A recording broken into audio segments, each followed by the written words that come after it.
तर आशिया चषकामध्ये भारतीय संघाकडून आता पाकचा धुव्वा जो आहे तो भारताने उडवल्याचं पाहायला मिळतंय। टीम इंडियाचा पाकिस्तानवर 7 गडी राखून विजय पाहायला मिळतो।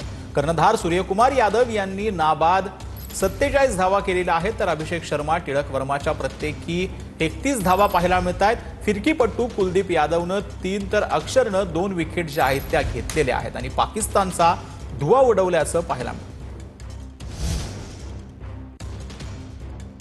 दुबईमध्ये भारताने पाकिस्तानवर दणदणीत विजय मिळवला आणि नागपुरामध्ये जल्लोष झाला। आपण या ठिकाणी बघू शकतो की नागपूरकरांचा जल्लोष या ठिकाणी आपल्याला पाहायला मिळते आहे आणि आपण या ठिकाणी जर बघितलं तर सिंदूरचे नारे दिले जात आहे। या ठिकाणी आपण बघू शकतो cricket okay, cricket with not Pakistan okay, अशा प्रकारचे ते बॅनर सुद्धा हातात घेऊन या ठिकाणी नागपूरकर जे आहेत ते मोठ्या प्रमाणात जल्लोष करताना पाहायला मिळते। भारताचा तिरंगा हातात घेऊन या ठिकाणी आपण बघू शकतो की या ठिकाणी नागपूरकर मोठा जल्लोष करताना दिसते आहे। पाकिस्तान सोबत कुठल्याही प्रकारचा आम्हाला मॅच नको होता, तरी तो झाला आणि आपण जिंकलो। पाकिस्तान विरोधात कुठलीही लढाई असेल भारत जिंकणार म्हणजे जिंकणार, पण पाकिस्तान सोबत क्रिकेट नको होता, नको झाला पाहिजे आणि आता पुढच्या सरकारने याचा विचार केला पाहिजे की पाकिस्तान सोबत कुठलीही बातमी झाली नाही पाहिजे, सिर्फ आणि फक्त युद्ध होचलं पाहिजे। Cameraman Sai Sunil Dhage, TV 9 Marathi, Nagpur.